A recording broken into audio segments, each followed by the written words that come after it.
बिस्मिल्लाहिर्रहमानिर्रहीम अस्सलाम वालेकुम वरहमतुल्लाहि वबरकातुहू। इसका स्टडी कर रहे हैं फिजिक्स फर्स्ट ईयर। हमारे पास लास्ट टॉपिक रह गया था चैप्टर 4 का, जिसका जो है हमारे पास टॉर्क है हमारे पास। तो ये क्वेश्चन बनाया हुआ है और टॉर्क से रिलेटेड जितनी चीज़ें हैं इस पर डिस्कस की जाएंगी। डेरिवेशन भी आपके साथ डिस्कस की जाएगी, एक प्रॉब्लम है वो भी डिस्कस किया जाएगा यहाँ पे, ठीक है। तो कहता है एक्सप्लेन द टॉर्क, ठीक है। हमारे पास यहाँ पहला सवाल हमारे पास दिया हुआ है, इसमें बना रखा है हमने, एक्सप्लेन द टॉर्क, बताइए टॉर्क क्या है, एंड ड्राइव द फार्मूला, और उसका फार्मूले को आप ड्राइव कीजिए। तो पहली चीज़, ये टॉर्क कहते हैं किसे हैं। टॉर्क जो है इसका दूसरा अल्फाज में इसका जो नाम होता है, सेकंड डेफिनेशन यहाँ लिख रखी है हमने, मूवमेंट ऑफ फोर्स। देखें, movement of the momentum is called the angular momentum कहलाता है हमारे पास। इस तरह का मूवमेंट ऑफ द फोर्स जो होता है, याद रख लीजिए, movement of the momentum is called the angular momentum. लेकिन जब कहीं पर भी क्या कहते हैं, कहा जाए मूवमेंट ऑफ द फोर्स कहा जाए, तो इसका मतलब क्या होगा, टॉर्क होगा। मूवमेंट ऑफ द फोर्स, याद रखिए, लफ्ज फोर्स हटाऊंगा, ऑफ द मूवमेंट कर दूंगा, एंगुलर मोमेंटम बन जाएगा हमारे पास, ठीक है। अगर फोर्स कर मूवमेंट ऑफ द फोर्स कर दूंगा तो टॉर्क बन जाएगा। ये डेफिनेशन बड़ी बच्चे कंफ्यूज हो जाते हैं, तो इसलिए एक वर्ड से याद रखिएगा इसको, ठीक है। तो इसकी तीन डेफिनेशन यहाँ पे मेरे पास हैं, तीनों को डिस्कस करेंगे। टॉर्क क्या है, सिंपल सी चीज़ है, कहीं पर भी मूवमेंट ऑफ द फोर्स कहा जाए इट्स मीन्स टॉर्क, वो आपका टॉर्क है। पहले डिफरेंस चलते हैं, turning effect of the force, ठीक है। टर्निंग इफेक्ट जो है फोर्स का हमारे पास, of the force about the axis of the rotation is called torque. कहता है यहाँ पे जो टर्निंग इफेक्ट होते हैं हमारे पास फोर्सों के, यानी कि जो फोर्स जिसकी, वो ऐसी फोर्स जिसकी वजह से टर्न करें, चीज़ें घूमना शुरू करें उस फोर्स की वजह से, तो उसको, और अपने किसके अंदर घूमेंगी, वो एक्सिस ऑफ रोटेशन, यानी कोई शाफ्ट वगैरह होगी, कोई रॉड वगैरह होगी जिसके गिर्द वो चीज़ घूम रही होंगी। साइकिल का पहिया अपनी शाफ्ट के गिर्द घूम रहा होता है, बाइक का पहिया है वो भी अपनी शाफ्ट के गिर्द घूम रहा होता है, कार वगैरह भी इस तरह से अपने। और जो जनरेशन में जाते हैं, जनरेटर वगैरह होते हैं, वहाँ पर भी शाफ्ट लगी होती है। तो एक्सिस ऑफ द रोटेशन के अंदर जो टर्निंग इफेक्ट आएगा, जो चीज़ें रोटेट करेंगी, घूमेंगी, उन्हें हम टॉर्क कहा जाएंगे। उस ताकत को, उस फोर्स को जिसकी वजह से वो चीज़ टर्न कर रही है, घूम रही है, उस फोर्स को हम टॉर्क बोलेंगे, ठीक है। दूसरी चीज़, एक चीज़ याद रख लीजिए, जिस तरह से न्यूटन सेकंड लॉ में हम कहते थे F is equal to M A, तो जो एफ इज जो होता था हमारे पास, वो लीनियर फोर्स होता था। यहाँ पे जो ये फोर्स है, ये एंगुलर फोर्स है। Torque is the angular force, याद रख लीजिए, एंगुलर फोर्स को टॉर्क कहा जाता है, लीनियर फोर्स को फोर्स सिंपल कहा जाता है। इसमें F is equal to M A लगाया जाता है, हमारे पास लीनियर फोर्स कहा जाता है। तो दो टर्म होते हैं हमारे पास, एक लीनियर स्टडी कर रहे होते हैं और एक सर्कुलर या एंगुलर स्टडी करते हैं। तो एंगुलर की जो फोर्स होती है उसको हम टॉर्क कहते हैं। तो टॉर्क क्या है, टॉर्क खुद एक फोर्स है। टॉर्क खुद एक फोर्स है जिसकी वजह से क्या होता है, ये तब जनरेट होती है जब चीज़ें टर्न कर रही होती हैं, रोटेट कर रही होती हैं, घूम रही होती हैं। तो टर्निंग इफेक्ट होता है, जिस किसी भी फोर्स का जो टर्निंग इफेक्ट होगा अबाउट अपने एक्सिस ऑफ रोटेशन के, उसे कहेंगे हम टॉर्क कहा जाएगा। तो अल्फाज में इसको इस तरह भी कह सकते हैं, मोमेंट ऑफ द फोर्स, जो सेकंड डेफिनेशन है, moment of the force is called torque, वो भी टॉर्क कहलाता है। मोमेंट ऑफ द मोमेंट, वो मोमेंटम कहलाता है, एंगुलर मोमेंटम कहलाता है, लेकिन यहाँ पे मोमेंट ऑफ द फोर्स होता है, याद रख लीजिएगा, ये एमसीक्यूज में भी आ सकती है। थर्ड में कहता है tendency of the force to turn, यानी कि फोर्स की वो सलाहियत जो टर्न कर दे और ट्विस्टिंग, घुमा दे, किसको, ऑब्जेक्ट को, इस कॉल्ड द टॉर्क, उसको भी टॉर्क कहते हैं। तो अल्फाज में ये कहते हैं कोई भी ऐसी फोर्स जिसकी वजह से चीज़ें टर्न हो रही हों, या वो चीज़ जो फोर्स होगी उसको हम टॉर्क कहेंगे। अब ठीक है, इसके अंदर हमारे पास यहाँ पे एग्जांपल दिखाई है हमने आपको टॉर्क की, ठीक है। अब तीन दिखाई है, एक बेंच दिखाया है, यानी कि पाना दिखाया है, जिससे क्या कर रहे हैं, हम नट को टाइट कर रहे हैं। तो अब जाहिर बात है, आप गौर से देखें तो नट जो है वहाँ से यहाँ तक का जो फासला है उसको डिस्टेंस आर कह रहे हैं, जिसको हम मूवमेंट ऑफ आर्म भी कहा जाता है। एक फोर्स लगाई जा रही है, तो एक फोर्स जो कि लीनियर फोर्स है, ये जो फोर्स है ये टॉर्क नहीं है, ये एक लीनियर फोर्स है, F is equal to M A, ये वो फोर्स है। जब लीनियर फोर्स लगाते हैं किसी भी डिस्टेंस के ज़रिए, किसी भी शाफ्ट पे, किसी भी नट पे, किसी भी डिवाइस पे, तो क्या होता है, इसके अंदर टर्निंग इफेक्ट आता है। क्या होता है, ये स्क्रू, ये जो हमारे पास वेंच होता है, क्या करता है, इसको घुमाना शुरू कर देता है। जब इसको घुमाते हैं तो वो नट, वेंच को घुमाने से नट भी घूमना शुरू हो जाता है। तो दो कंडीशनें होंगी, या तो इसको क्लॉकवाइज घुमाया जाए इस नट को, या एंटी क्लॉकवाइज घुमाया जाए, तो हम आगे डिटेल में पढ़ेंगे। कहने का मकसद ये है कि हम यहाँ से एक मूवमेंट ऑफ आर्म के ज़रिए एक फोर्स लगाते हैं, तो चीज़ का उसका इफेक्ट कहाँ आता है, उसका इफेक्ट इस एंड पे आता है। तो ये जो पॉइंट है जिसके ऊपर चीज़ टर्न हो रही है, इसको पाइवोट भी कहते हैं, ठीक है, पाइवोट कहा जाता है इसको। जो जहाँ से टर्निंग इफेक्ट आप ले रहे हैं, इस तरह से एक डोर ले लें तो डोर का एक सिरा होता है जहाँ पे आपके कब्जे और लगे हुए होते हैं, जिसकी वजह से वो स्लाइड कर रहा होता है, डोर घूम रहा होता है। तो वो जो एंड पॉइंट होगा वो उसका पाइवोट होगा हमारे पास, ठीक है। फोर्स कहाँ लगाएंगे हम? इसके हैंडल पे लगाएंगे। यहाँ से यहाँ तक का जो फासला होगा वो डिस्टेंस होगा इसके अंदर। तो टर्निंग इफेक्ट कहाँ मिलेगा हमें? टर्निंग इफेक्ट उसके पाइवोट पे मिलेगा। टर्निंग इफेक्ट कहाँ मिलेगा? इसके पाइवोट पे मिलेगा। पाइवोट कौन सा? ये नट जो होगा इसका, ठीक है जी। इसी तरह से अब ये तो हम दिखाए एंड पर, कोने के ऊपर, यानी कि फोर्स यहाँ लगा रहे हैं, टर्निंग इफेक्ट पाइवोट पे मिल रहा है। फोर्स यहाँ लगा रहे हैं हैंडल पे, टर्निंग इफेक्ट कहाँ मिल रहा है? उसके पाइवोट पे मिल रहा है। इसी तरह से जरूरी नहीं है कि ये एंड पे हो, ये बीच में, पाइवोट बीच में भी हो सकता है। जैसे सीसा देख रहे हैं, एक बच्चा ऊपर जाएगा, दूसरा बच्चा नीचे आ जाएगा। तो टर्निंग इफेक्ट कहाँ आएंगे? आप इस एक्सिस पे लेंगे, इस पॉइंट पे लेंगे, तो इसका पाइवोट क्या है? ये कहलाएगा हमारे पास। ठीक है जी, समझ में आ रही है बात आपको? फोर्स लगा रहे हैं, ये देखिए यहाँ पे जो फोर्स लगाएंगे आप, यहाँ जो फोर्स लगाएंगे या यहाँ पे अप और डाउन की जो फोर्स लगाएंगे, वो फोर्स लीनियर होगी, वो टॉर्क नहीं होगा। This F is not called the torque. ये फोर्स एफ जो यहाँ लग रही है ये टॉर्क नहीं है। यहाँ जो फोर्स लग रही है वो भी टॉर्क नहीं है। यहाँ पर जो अप और डाउन में जो फोर्स लग रही है वो टॉर्क नहीं है। टॉर्क कहाँ पर है? टॉर्क आपको इस पाइवोट पे मिलेगा। टॉर्क कहाँ मिलेगा? इसके इस पाइवोट पे मिलेगा। टॉर्क कहाँ मिलेगा आपको? इस पाइवोट पे मिलेगा। तो जो टर्निंग इफेक्ट है, टर्निंग इफेक्ट यहाँ पे आया, टर्निंग इफेक्ट यहाँ पे आया, टर्निंग इफेक्ट यहाँ पे। जहाँ पे टर्निंग इफेक्ट आएगा वहां पे टॉर्क जनरेट होगा, ठीक है। अब टॉर्क जो है वो भी परपेंडिकुलर होगा इसके ऊपर। देखें इस तरह से मैंने पेन लगा दिया, ठीक है। टॉर्क क्या होगा? इसे परपेंडिकुलर होगा इस पाइवोट के ऊपर। जब उस पर होगा तो इसका मतलब इस डिस्टेंस पे भी परपेंडिकुलर है, इस एफ पर भी परपेंडिकुलर है। कहने का मकसद ये, जो टॉर्क होगा उस या तो वो इनवर्ट जा रहा होगा टॉर्क की डायरेक्शन, या टॉर्क की डायरेक्शन आउटवर्ड हो रही होगी। वो अभी थोड़ा डिटेल में करेंगे हम, ठीक है। ये एग्जाम्पल थी आपके पास। अच्छा, यहाँ पे भी दिखा दिया मैंने, एक और एग्जाम्पल दिखा दिया आपको।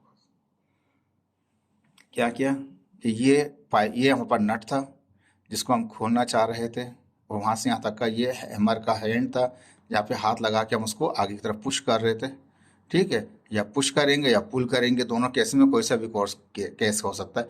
फोर्स यहाँ लग रही थी, ये डिस्टेंस ये था हमारे पास, डिस्टेंस के साथ भी परपेंडिकुलर है, फोर्स के साथ भी परपेंडिकुलर है। इसका मतलब ये हो गया टॉर्क जो है वो डिस्टेंस पर भी परपेंडिकुलर है, फोर्स पर भी परपेंडिकुलर है। आपस में सबके सब ये परपेंडिकुलर हैं टॉर्क के साथ, यानी दोनों चीज़ें टॉर्क के साथ हैं। लेकिन इनमें ज़रूरी नहीं है कि ये परपेंडिकुलर हो, इनमें हो सकता है कुछ एंगल भी हो, डिस्टेंस और फोर्स के दरमियान में कुछ एंगल भी हो सकता है। तो टॉर्क इफेक्ट कहाँ मिलेगा? जहाँ फोर्स लगा रहे हैं वहाँ नहीं मिलेगा। टॉर्क इफेक्ट कहाँ मिलेगा? पाइवोट पे मिलेगा। तो पाइवोट हमने बताया आपको, वो टर्निंग इफेक्ट जहाँ आ रहा होता है उसे पाइवोट कहा जाता है। अब यहाँ पे देखिए, ये एक हैंडल दिखाया हुआ है, एंटी क्लॉकवाइज इसको टर्न कर रहे हैं। तो इसका टर्निंग हम इसका स्टेयरिंग घुमा रहे हैं, हम सिर्फ स्टेयरिंग घुमा रहे हैं, फोर्स यहाँ लगा रहे हैं, फोर्स यहाँ लग रही है। ये जो फोर्स है ये टॉर्क नहीं है। टॉर्क इफेक्ट कहाँ होगा? इसके सेंटर में होगा, जहाँ पे इसकी शाफ्ट होगी। जब भी गाड़ी ड्राइव कर रहे होते हैं तो उसमें यहाँ पे एक शाफ्ट अंदर लगी होती है जो आगे जाके एक्सेल वगैरह को रोटेट कर रही होती है हमारे पास। तो ये इंपॉर्टेंट चीज़ है टॉर्क वगैरह की आपके लिए। अब देखिए, इसको स्टडी करेंगे फर्दर हम। बुक ने सिर्फ ये तस्वीर दिखाई थी, मैंने थोड़ा सा एडिशन करके इसमें दिखा दिया आपको। अब दिखाइए, इसने कहा कि 0 पॉइंट जो है वो पाइवोट है। पाइवोट का मतलब ये है कि वहाँ पे टर्निंग इफेक्ट आ रहा है हमारे पास, एक फोर्स लगा रहे हैं हम यहाँ से यहाँ तक का, जिस स्टैंड यानी कि एक रॉड हो सकती है, कोई रॉब हो सकती है, कोई भी चीज़ हो सकती है हमारे पास, कोई मेटल भी हो सकता है, डिस्क भी हो सकती है, कुछ भी हो सकता है। तो ये पाइवोट का इफेक्ट हम कहाँ ले रहे हैं? इस पे ले रहे हैं। यहाँ पे मैंने कहा पाइवोट का इफेक्ट आप एंड पॉइंट पे भी ले सकते हैं, पाइवोट का इफेक्ट आप सेंटर भी ले सकते हैं, किसी भी जगह पे ले सकते हैं जहाँ से आप टर्निंग इफेक्ट देना चाहें। तो ये पाइवोट है, तो यहाँ पे टॉर्क जनरेट होगा इस पॉइंट के ऊपर, ठीक है। अभी टॉर्क की बात बाद में करते हैं, पहले कहते हैं कि यहाँ पे एक पाइवोट है, नट है, कोई चीज़ है जहाँ पे टर्निंग इफेक्ट लेना चाहते हैं 0 पे, और ये कनेक्ट हुआ हुआ है एक रॉड के साथ जिसका डिस्टेंस r है। इस पे कोई फोर्स लगाते हैं F। मैं सीधी लगा सकता था लेकिन सीधी नहीं लगाई, दिखा दिया कि ये बुक ने भी ऐसे दिखाया तिरछा कि एंगल बिटवीन बन रहा है किसमें? डिस्टेंस और इसमें। जहाँ पे फोर्स लगाते हैं, जितने फास्ट पाइवोट से जितने फासले पे फोर्स लगाते हैं उस डिस्टेंस को आर्म मूवमेंट भी कहा जाता है। ये जो आर है आपके पास, इसको आप कहेंगे आर्म मूवमेंट। जितने भी फासले पे, जरूर नहीं फोर्स इस किनारे पे लगाई जाए, फोर्स यहाँ भी लगा सकते हैं, यहाँ भी लगा सकते हैं। लेकिन अगर गौर करें, अगर जितना कम फासला होगा फोर्स का पाइवोट के साथ इतना ही कम टर्निंग इफेक्ट मिलेगा। जिससे जैसे फासला बढ़ता जाएगा फोर्स का, किसके साथ, पाइवोट के साथ, फोर्स और पाइवोट के दरमियान का जो फासला है अगर जैसे जैसे बढ़ता जाएगा ऐसे ऐसे टर्निंग इफेक्ट भी बढ़ता जाएगा। या दूसरे फास में ये कह लें कि वो ट्विस्टिंग में इजी होता जाएगा। जो भी ट्विस्ट करना चाहते हैं, जो भी चीज़ आप रोटेट करना चाहते हैं, जो भी चीज़ आप सर्कुलर घुमाना चाहते हैं, जो भी चीज़ आप टर्निंग इफेक्ट देना चाहते हैं, वो इजी होते जाएंगे इस आर्म मूवमेंट के बढ़ने के साथ साथ। आर्म मूवमेंट कम करते जाएंगे तो वो इतना ही टफ होता जाएगा, डिफिकल्ट होता चला जाएगा हमारे पास। अब यहाँ पे हमने कहा कि ये डिस्टेंस है जिसके ऊपर फोर्स लगा रहे हैं, डिस्टेंस आर था, फोर्स एफ थी, एंगल बिटवीन देन थीटा था। अगर ये जो फोर्स है अगर मैं इसके कंपोनेंट कर लूँ तो फोर्स तो ऐसे आ रही है सिंपल, ठीक है। ये पाइवोट है जीरो पे, ये पॉइंट है जिस पे फोर्स लग रही है, बिल्कुल वैसे ही दिखाया मैंने आपको। अब इसके कंपोनेंट कर दिए, एक वर्टिकल और एक हॉरिजॉन्टल। तो यहाँ से वहाँ तक का देखें एक एरो नजर आ रहा है आपको, यहाँ से वहाँ तक का ये भी एक एरो है हमारे पास।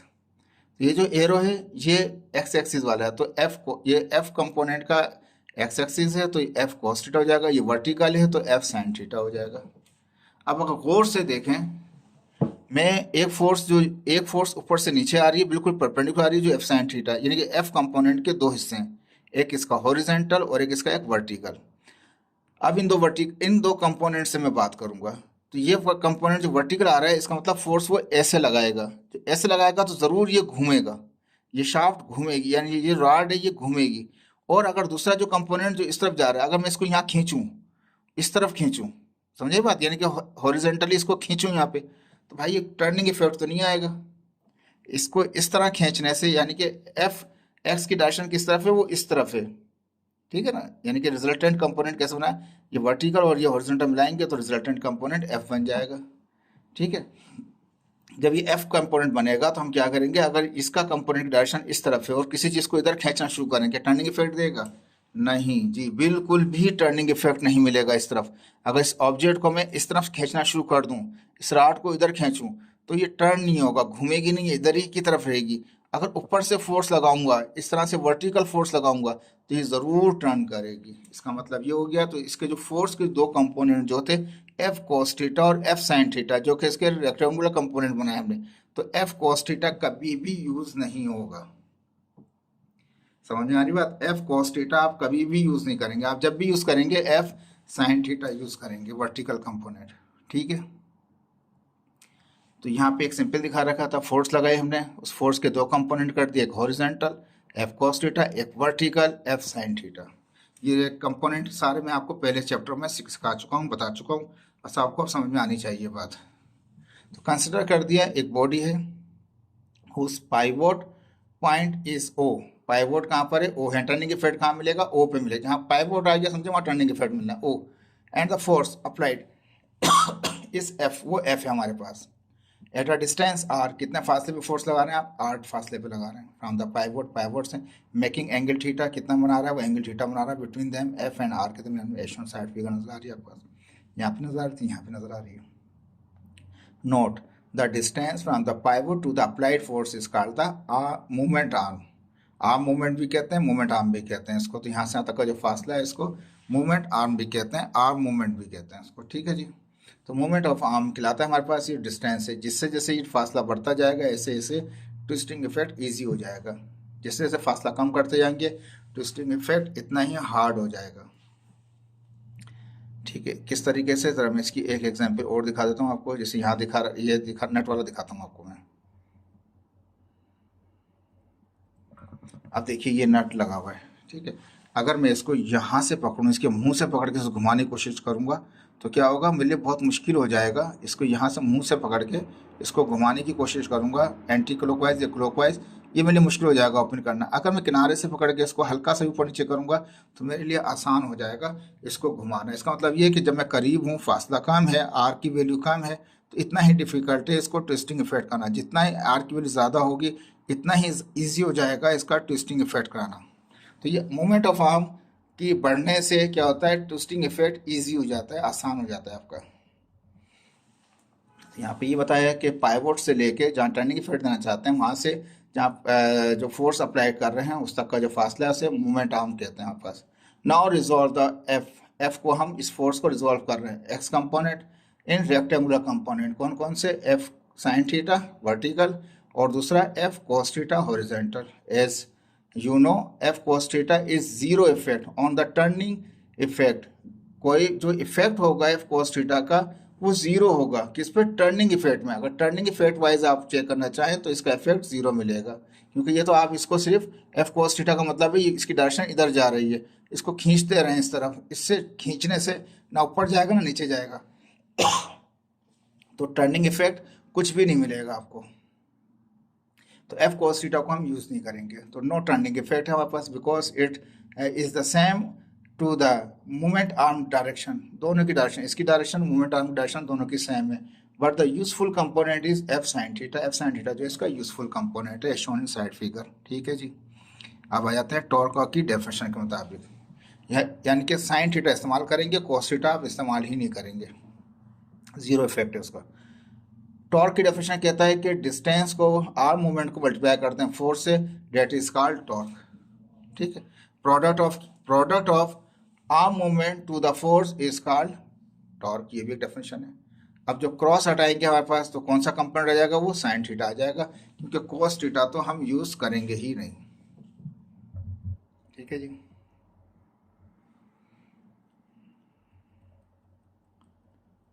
ठीक है जी। एफ ये आ गया हमारे पास।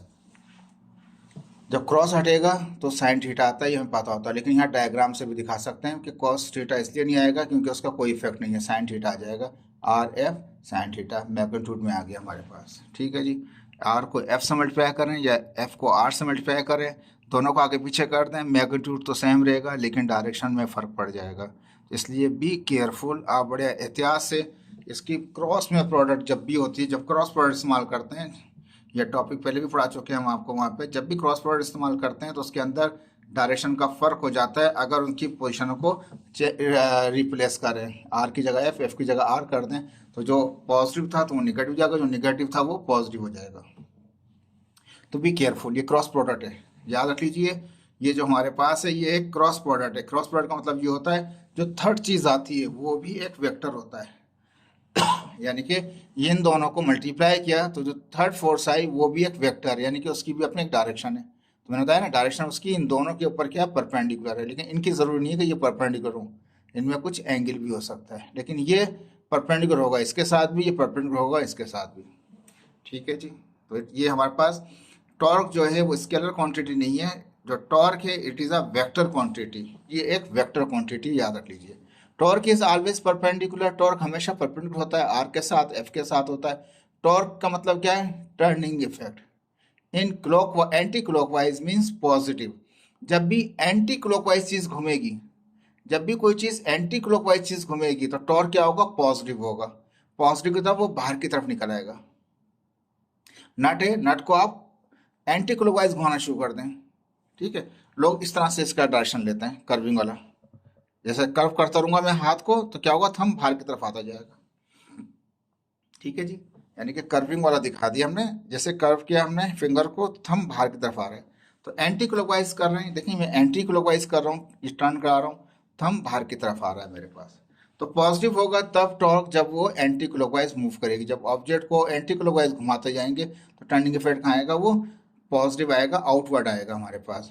और टॉर्क जो टर्निंग इफेक्ट है, क्लॉकवाइज घुमाना शुरू कर दें तो अंदर चला जाएगा, वो बंद हो जाएगी। कोई भी चीज़ खोलनी हो तो एंटी क्लॉकवाइज घुमाएं, वो खुल जाएगी, और अगर उसको क्लॉकवाइज घुमाएंगे तो वो बंद हो जाएगी।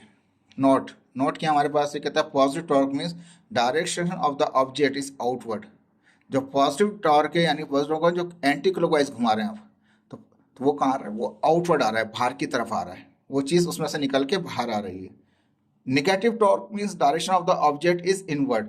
अगर क्लॉकवाइज घुमाना शुरू कर देंगे तो चीज कहाँ जाएगी? अंदर जानी शुरू कर देगी। ठीक है, वो दूसरे मैंने लिखा जो आउटवर्ड आ रहा है means opening the object, object खुल रहा होता है उससे। ठीक है, तो ये हमने कहा कि जब किसी ऑब्जेक्ट को हम एंटी क्लॉकवाइज घुमाएंगे तो उसका मतलब वो पॉजिटिव उसका टॉर्क होगा, तो चीज़ ओपनिंग द ऑब्जेक्ट, चीज़ को खुलने में मदद करेगी।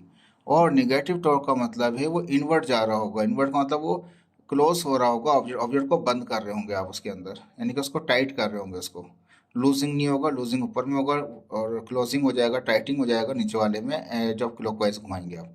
Turning effect depend on the movement of arm, movement of arm के ऊपर वो डिपेंड करता है टर्निंग इफेक्ट। बताया ना आपको कि अगर आप टर्निंग इफेक्ट करीब से लगाएंगे तो वो इतना टर्निंग इफेक्ट नहीं आएगा, मूवमेंट आर्म जैसे जैसे बढ़ता जाएगा, डिस्टेंस जैसे जैसे बढ़ता जाएगा, ऐसे ऐसे टर्निंग इफेक्ट ईजी होता चला जाएगा। ठीक है, अब यहाँ पे आ गया टॉर्क के यूनिट। तो यूनिट जो होता है मीटर न्यूटन मीटर होता है हमारे पास, या दूसरे अल्फाज में केजी मीटर स्क्वायर पर सेकंड स्क्वायर होता है हमारे पास।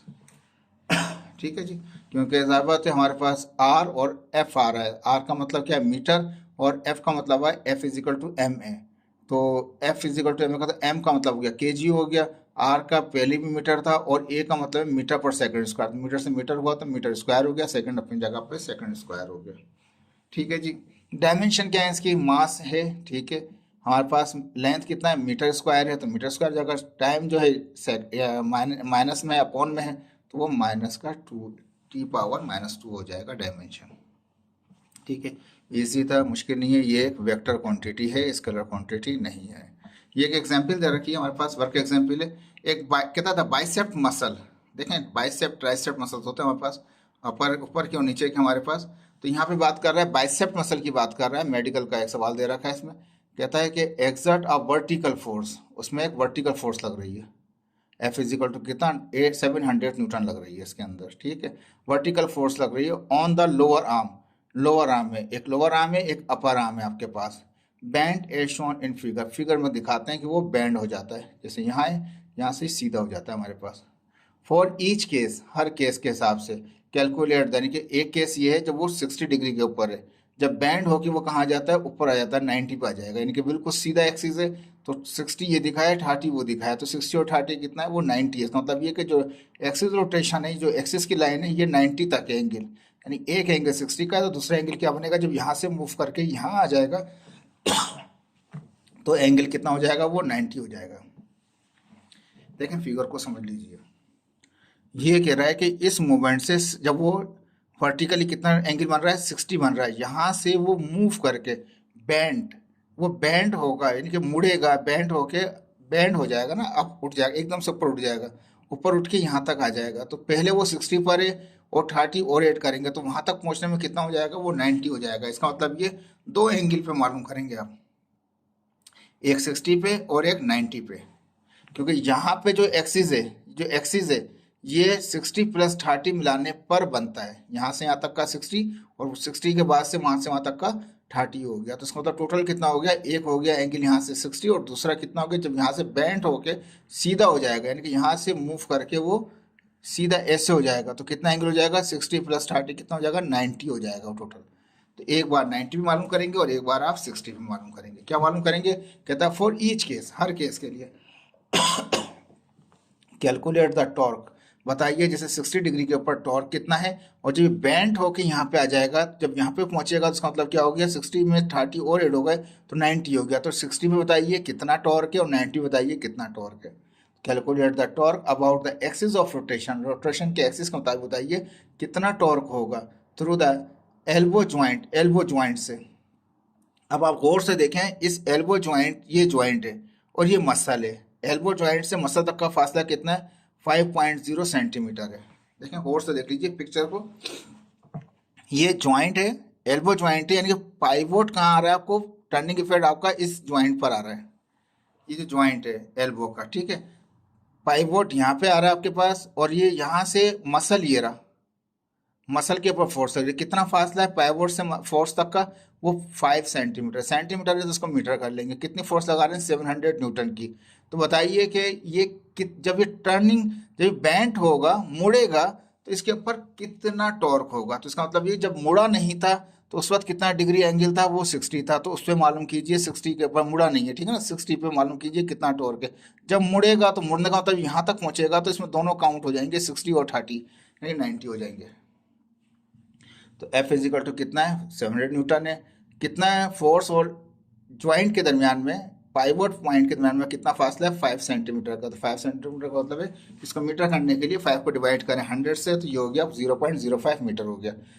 पहला केस 60 का है, एक 60 का है, और दूसरा कहाँ पे हो जाएगा, वो 90। तो मैंने 90 पहले से सॉल्व किया कि आप समझ लीजिए, कहीं ऐसा नहीं 60 और 30 निकालने हैं आप, 60 और 30 नहीं निकलेगा, 60 और 90 निकलेगा। इसलिए 60 और 90 निकलेगा क्योंकि पहले ये यहाँ पे था 60 पे, जब मूव कर जाएगा तो कितना हो जाएगा, वो 90 हो जाएगा। तो मैं ऊपर वाली पोजीशन से पहले 90 निकाल रहा हूँ, उसके बाद फिर 60 निकालूंगा। अगर वहाँ था तो वहाँ से यहाँ आ गया, जो भी समझ लें, ऊपर से नीचे आ गया या नीचे से ऊपर चला गया। बैंड का मतलब तो ऊपर जाना ही है, उसको बैंड करेंगे इसको। तो पहले 90 निकाल रहा हूँ मैं, बाद में मैं 60 निकाल रहा हूँ। तो कहता है टॉर्क मालूम करना है 90 डिग्री के ऊपर जब सीधा हो गया, बैंड हो गया। और दूसरा वो 60 जो दिया रखा है पिक्चर के अंदर, आपको 30 नहीं निकालना, याद रख लीजिएगा। 30 का तो अलग एंगल है, यहाँ से यहाँ तक का एंगल 30, पहले 60 है, और जब बैंड हो गया तो वो 30 भी ऐड हो गया। तो एक 60 और एक 90 पे मालूम करना है। ठीक है जी।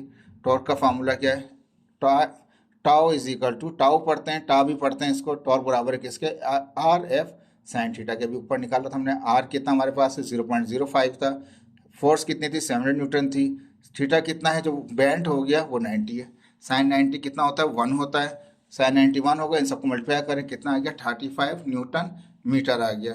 न्यूटन मीटर से भी दे सकते हैं, उसके अलावा केजी मीटर स्क्वायर पर सेकंड स्क्वायर ये भी दे सकते हैं इसका यूनिट ऑफ।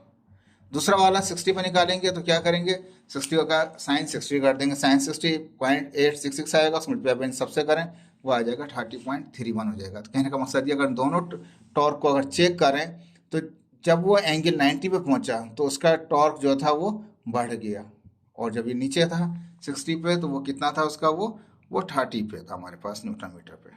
ठीक है, तो ये आपका टॉर्क मालूम कर दिया हमने दोनों के केसेस में। अब ये एक और हिस्सा है इसका हमारे पास,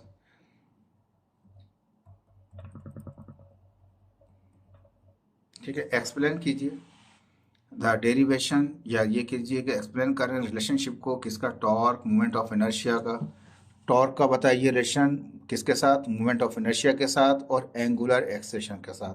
टॉर्क टाउ पढ़ा जाता है, टा पढ़ा जाता है, मोमेंट ऑफ इनर्शिया को आई लिखा जाता है और एंगुलर मोमेंटम को एल्फा कहा जाता है। तो कहता है ऐसा रिलेशनशिप बनाइए जिसमें टॉर्क भी आ रहा हो, जिसमें मोमेंट ऑफ इनर्शिया भी आ रहा हो और उसमें एंगुलर एक्सेलरेशन भी आ रहा हो। When single particle is moving in a circular point, एक सिंगल पार्टिकल है वो सर्कुलर पॉइंट में घूम रहा है। ठीक है जी। कंसीडर कर लिया एक ऑब्जेक्ट जिसका मास m है, ऑब्जेक्ट मतलब जो पार्टिकल है, ऑब्जेक्ट मीन्स पार्टिकल, पार्टिकल का मास कितना है वो m है, रोटेट कर रहा है एक रेडियस के साथ, रेडियस कितना है उसका वो r है हमारे पास। And the end string after applying the force, and जो स्ट्रिंग का जो एंड सिरा है यहाँ पे फोर्स लगाते हैं जो एक लीनियर फोर्स है, एंगुलर फोर्स नहीं है। एंगुलर फोर्स तो कौन सी जाएगी, वो टाउ हो जाएगी, टॉर्क हो जाएगा। ये कौन सी है, लीनियर फोर्स है एफ, वो अप्लाई कर रहे हैं। एज्यूम कर लें जो स्ट्रिंग है वो निग्लिजिबल है, मास ऑफ स्ट्रिंग का जो है वो हम काउंट नहीं कर रहे, बुक ने थोड़ा सा अलग लिखा हुआ है उसमें ना जाइए। एज्यूम करें ये जो मास है किसका, स्ट्रिंग का, इसको हम काउंट नहीं करेंगे, ये नज़रअंदाज करेंगे, इसको भी वैल्यू नहीं देंगे, ये पार्टिकल का मास यूज होगा m। ठीक है, अगर ये एक लीनियर मोमेंटम हो गया ना आपस, जिसमें F इजिकल टू एम में आ जाएगा, तो एक डेफिनेशन न्यूटन सेकंड आके F इजिकल टू एम हो जाएगा लीनियर मोमेंटम में, लीनियर मोशन के अंदर F इजिकल टू क्या हो जाएगा एम है। ठीक है जी। अब जो A है एक एक्स, अगर इस पॉइंट पे अगर देखें हर पॉइंट के ऊपर एक टेंजेंट बन रहा होता है, अगर इस पॉइंट पे चेक करेंगे हर पॉइंट पे एक एक हर डिफरेंट डायरेक्शन का टेंजेंट बन रहा होता है। सर्किल की डेफिनेशन पढ़ के आ चुके हैं मैट्रिक मैथ में आप लोग। तो कहता है कि जो इस पर टेंजेंट होगा, टेंजेंशियल जो एक्सेलेरेशन होगा वो ए होगा, वो पिछले एंगुलर एक्सेलेरेशन में पढ़ा चुका हूँ आपको। तो उसमें बराबर था किसके, आर इंटू एल्फा के, आर रेडियस और एंगुलर एक्सेलेरेशन के साथ। ठीक है, लीनियर एक्सेलेरेशन बराबर है आर इंटू एंगुलर एक्सेलेरेशन के साथ। ठीक है, अब हम जानते हैं कि ये सर्कुलर घूम रहा है तो इसलिए एंगुलर एक्सेलेरेशन भी आ रहा है, रेडियस भी आ रहा है इसका, और ए जो है लीनियर है, लीनियर किससे ताल्लुक है वो F is equal to M S है। अब मैं क्या करूँ, इस ए की वैल्यू यहाँ पुट कर सकता हूँ। तो मैंने इसकी ए की वैल्यू जो एंगुलर एक्सेलेरेशन निकाल रखा था टेंजेंशियल, प्रीवियस चैप्टर में एंगुलर एक्सेलेरेशन जो पढ़ा था वहाँ पे a is equal to r alpha निकाला था हमने। तो इस पॉइंट के ऊपर, इस पार्टिकल के ऊपर आर इज इक्वल टू जो लीनियर एक्सेलेरेशन है, a is a linear, alpha is a angular. Linear acceleration बराबर होता है रेडियस इंटू एंगुलर एक्सेलेरेशन के। ठीक है, तो ए की वैल्यू यहाँ पर भी है तो ए की ये वैल्यू को यहाँ पुट कर दें, तो F is equal to M अपनी जगह, ए की जगह क्या आ गया, आर एल्फा आ गया। ठीक है जी, इजी है, देखिए मुश्किल नहीं है, बहुत आसान है ये। F is equal to M A लगाया, ए बराबर होता है आर एल्फा के, तो ए की वैल्यू यहाँ पुट कर दें तो क्या हो जाएगा, एम अपनी जगह पर है, ए की जगह आर एल्फा आ गया। अब मैंने यहाँ पर भी आर से मल्टीप्लाई कर दिया, यहाँ भी मल्टीप्लाई कर दिया, यहाँ भी आर दिखा दिया, वहाँ भी आर दिखा दिया। तो यहाँ क्या होगा, आर इंटू एफ, अभी पढ़ा है थोड़ी देर पहले, वो कहलाता है हमारे पास, वो टाउ कहलाता है हमारे पास, टॉर्क कहलाता है। टाउ भी क्या पढ़ा जाता है, टाउ भी पढ़ा जाता है, टाउ भी कहते हैं, जो भी कहना चाहे। टाउ आ गया हमारे पास, ठीक है। R is equal to F is equal to r into F is equal to torque आ गया हमारे पास, टॉ आ गया, टाउ टाउ आ गया, ठीक है। अब यहाँ पे क्या है, एम अपनी जगह पे, आर से आर होगा तो आर स्क्वायर हो जाएगा, अल्फा अपनी जगह पे। लेकिन हम जानते हैं एम इंटू आर स्क्वायर ये बराबर होता है मूवमेंट ऑफ इनर्शिया के, पीछे पढ़ के आ चुके हैं, आई बराबर है एम आर स्क्वायर के। तो इसकी जगह हम वैल्यू पुट कर दें आई की, हमने आई की वैल्यू पुट कर दी। अब हम देखते हैं कि यहाँ पे आई इन मूवमेंट ऑफ इनर्शिया क्या होता है, वो एज ए कांस्टेंट रहता है, वो फिक्स रहता है हमारे पास। तो ये क्या होता है, उस कांस्टेंट को हटाएंगे तो क्या आ जाएगा, ये अल्फा में इज इक्वल टू से किस में आ जाएगा, अल्फा में यानी कि प्रोपोर्शनलिटी में आ जाएगा। अल्फा तो अपनी जगह पर है, ये साइन ऑफ प्रोपोर्शनलिटी है। Tau is proportional to angular acceleration. इसका मतलब ये हुआ टाउ जो है वो डिपेंड कर रहा है किस पे, एंगुलर एक्सेलरेशन पे। जितना ज्यादा एंगुलर एक्सेलरेशन होगा इतना ही ज्यादा टाउ होगा, उतनी ही ज्यादा उसमें टर्निंग इफेक्ट आएगा। जिस रफ्तार से ये जो अल्फा है इसका मतलब एंगुलर एक्सेलरेशन है, ठीक है। ए जो था वो लीनियर एक्सेलरेशन था और अल्फा जो था वो एंगुलर एक्सेलरेशन था। तो एंगुलर एक्सेलरेशन आया यहाँ पे, टाउ बराबर आया है, प्रोपोर्शनल आया है किसके साथ, एंगुलर एक्सेलरेशन अल्फा के साथ। जितना ज़्यादा एंगुलर एक्सेलरेशन बढ़ता जाएगा इतना ही जिस रफ्तार से तेज़ी से वो घूमता जाएगा, इसी रफ्तार से टर्निंग इफेक्ट भी आपको इसी रफ्तार से ज़्यादा मिलेगा। ठीक है, बहुत इंपॉर्टेंट चीज़ है ये, रिलेशन बहुत इंपॉर्टेंट है, ये काम आता है ये। तो कहता है क्वेश्चन 3 कह दिया इसको मैंने यहाँ पे, जिसमें नशे भी आ रहा है। तो ये हमारे पास जो हमारी नीड थी वो हमने पूरा कर दिया, ठीक है जी। अब इसके बाद ये तो हमने पढ़ा है एक पॉइंट का, एक पार्टिकल का। अब हम चेंज कर रहे हैं, एक व्हील ले लिया हमने। अब देखें ये सेंटर पॉइंट है, जैसे ओ दिखा रखा था, ये पाइवोट भी आपका है। यानी टर्निंग इफेक्ट कहाँ आ रहा है, इसके अंदर आ रहा है हमारे पास, यहाँ पे टर्निंग इफेक्ट आ रहे हैं इसके अंदर भी, शाफ्ट लगी हुई घूमेगी हमारे पास यहाँ पे भी, ठीक है। अब ये एक व्हील दिखाया है हमने, यहाँ से यहाँ तक का जो फासला है वो रेडियस है। तमाम रेडियस आपस में क्या है, बराबर होते हैं सर्किल की डेफिनेशन के मुताबिक, ठीक है। तो जैसे अभी हमने पढ़ा था टॉर्क वाला, रेडियस भी आ गया। फोर्स, लीनियर फोर्स हम यहाँ से लगाते हैं इसके अंदर। तो लीनियर फोर्स जो भी लगाएंगे उसके दो कंपोनेंट होते हैं, एक F sine theta, F cos theta. F cos theta किसी काम नहीं आता, एफ साइन थीटा इस्तेमाल में आ जाता है हमारे पास, ठीक है। ये भी याद रखेंगे। तो हम एक पार्टिकल पे स्टडी करेंगे और फिर पूरे जो व्हील है उस पर चेक करेंगे टोटल मोमेंटम, टोटल टॉर्क कितना होगा, मोमेंटम नहीं सॉरी, टोटल यानी कि समीशन ऑफ टॉर्क कितना होगा, ये पूरा व्हील कितना टॉर्क जनरेट करेगा या क्या फार्मूला होगा उसका, ठीक है। तो आप एक्सप्लेन करेंगे डेरिवेशन को, रिलेशनशिप को किसके। अब इसमें भी ऐसा रिलेशन बनाएंगे जिसमें टॉर्क भी हो, मूवमेंट ऑफ इनर्शिया भी हो, एंगुलर एक्सेलरेशन भी हो। कब, व्हेन मल्टी पार्टिकल्स, जब पहले तो हमने एक पार्टिकल को घुमाया था, अब ये तो एक पार्टिकल तो नहीं है, ये तो पूरा व्हील है। अब एक पॉइंट जो है, एक पॉइंट कितने पॉइंट से बनेगा, ये लाखों करोड़ों पॉइंट से मिलके बनेगा हमारे पास, ठीक है। ये इसकी, ये रिम है, जो टायर है, ये जो व्हील है, इसका ये रिम कहलाता है आपके पास, ठीक है। इस रिम के अंदर देखें हमने ये बहुत से हमने आयरन के क्या कहते हैं लीड्स कनेक्ट कर रखे हैं, यानी तार हमने लगा रखे हैं, जिसको तानिया भी कहा जाता है साइकिल के जमा उसमें, ठीक है। मेटल है, ठीक है, मेटल से कनेक्ट कर रखा है हमने पाइवोट को और रिम को। ये रिम है, ये व्हील का रिम है, और उसको पाइवोट को और इसको कनेक्ट कर रखा है मेटल की रॉड से हमने, ठीक है। लेकिन हर पॉइंट को कनेक्ट नहीं किया, कुछ फासला दे दे के पॉइंटों को हमने कनेक्ट कर रखा है। अब ये जितने भी पॉइंट हमारे पास हैं, जितने भी पॉइंट, जैसे नीचे हमने कितने दिखा दिए, 1 2 3 4 5 6 7 8, 8 दिखा दिए पॉइंट हमने, ठीक है। तो जितने भी पॉइंट हों सबको जमा करना पड़ेगा, तो टोटल मोमेंटम आप टोटल सॉरी मोमेंटम निकल रहा है, टोटल टॉर्क निकल आएगा आपके पास। तो पहले जो आप ऊपर पढ़ रहे थे उसमें एक पार्टिकल था, एक पार्टिकल था, एक फोर्स लगा रहे थे, एक पार्टिकल है एक फोर्स लगा रहे हैं। लेकिन ये तो बहुत सारे पार्टिकलों से मिलके व्हील बनेगा ना। एक व्हील का जो रिम है वो एक पार्टिकल से तो नहीं बनता, वो मेटल की एक अगर लाइन भी अगर आप बनाते हैं, एक डॉट भी अगर लगाते हैं, तो उसमें अरबों करोड़ों पॉइंट होते हैं हमारे पास एक सिर्फ नुक्ते के अंदर। तो ये तो बहुत सारे पॉइंटों से बना है। तो जितने हर पॉइंट के ऊपर क्या होगा, हर पॉइंट के ऊपर क्या होगा हमारे पास, टॉर्क होगा। जो सारे टॉर्कों को जमा करेंगे तो टोटल उसका व्हील का टॉर्क निकल आएगा। तो हम यहाँ कंसिडर करते हैं, let us consider rotating rigid object, एक घूमने वाला सख्त जो कि ब्रेक हो जाए, टूट जाए, ऐसा फ्लेक्सिबल नहीं हो। टूट तो सकता है, रिजिड का मतलब टूट तो सकता है लेकिन फ्लेक्स वो दबेगा नहीं, ठीक है ना। तो कहता है कंसिडर कर लिया एक रोटेटिंग घूमने वाला रिजिड ऑब्जेक्ट है सच एज व्हील, जैसे कि व्हील ले लिया हमने, रोटेटिंग अबाउट एन एक्सिस, ये घूम रहा है अपने एक्सिस पे, ये जो यहाँ अपना सारा सेंटर के अंदर ये एक्सिस है, थ्रू इट्स सेंटर, कहाँ पे है उसके, वो सेंटर में, ये शाफ्ट होती है यहाँ पे, which could be an axle, जिसको हम एक्सिल भी कह सकते हैं। ये एक्सिल आपकी गाड़ी में भी हो सकता है, कारों में भी होता है, मुख्तलिफ जगहों पे इस्तेमाल किया जाता है, जनरेटर में इस्तेमाल किया जाता है, बड़ी मशीनरी में इस्तेमाल किया जाता है। तो एक व्हील है और उसका सेंटर पॉइंट है जो एक्सिल की तरफ काम कर रहा है। व्हील है सर्कुलर मोशन, व्हील का जो मोशन होगा वो सर्कुलर होगा, and it containing many particle located at different point और location on the rim. Rim का मतलब कौन सा, ये टायर जो है ये रिम है, इसके ऊपर एक मेटल का बना हुआ है, ये टायर के ऊपर पीछे रबड़ भी होता है, लेकिन जिस पे ये रोड्स आयरन रोड्स कनेक्ट होती हैं वो रिम कहलाती हैं।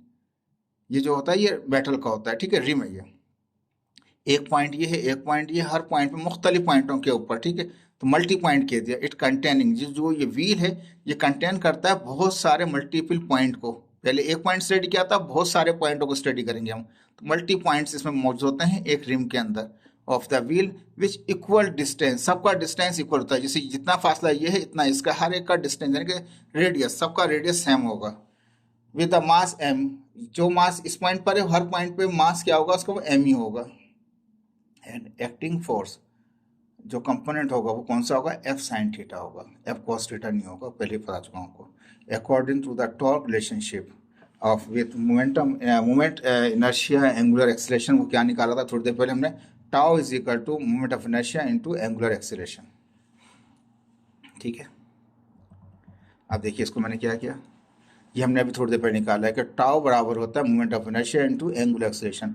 जो मोमेंट ऑफ इनर्शिया होता है वो एम आर स्क्वायर बराबर होता है, ठीक है। ये तो हो गया किसके लिए, ये मैंने बताया कि according torque relationship relation with the moment of inertia angular acceleration in a single point, सिर्फ एक पॉइंट पर, सिर्फ एक पॉइंट के ऊपर क्या है वो ये है, tau is equal to moment of inertia into angular acceleration, या ये कह लें tau is equal to M R square alpha, ठीक है।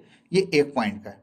अगर मैं पूरी कंप्लीट इसका व्हील के ऊपर टॉर्क निकालूंगा तो by applying torque on whole complete wheel point, तमाम पॉइंट जितने भी इसमें मौजूद हैं तमाम पॉइंटों पर निकालूंगा तो मुझे सबमिशन यानी कि सबको जमा करना पड़ेगा, सब जगह के पॉइंटों के टॉर्क को जमा करना।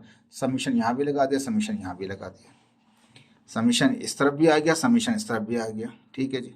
अब हम जानते हैं ये जो है सबमिशन जो लगा हमारे पास, जो किस पे लगा, मोमेंट ऑफ इनर्शिया पे लगा, ये सबमिशन बराबर होता है आई बराबर मोमेंट ऑफ इनर्शिया, ये बराबर है मोमेंट ऑफ इनर्शिया के सबमिशन के, और सबमिशन का मतलब है जमा, यानी कि पहला पॉइंट होगा तो m1 r1, दूसरा पॉइंट होगा तो m2 r2, तीसरा पॉइंट होगा तो m3 r3, अगर 10वां पॉइंट होगा तो m10 r10, सो ऑन।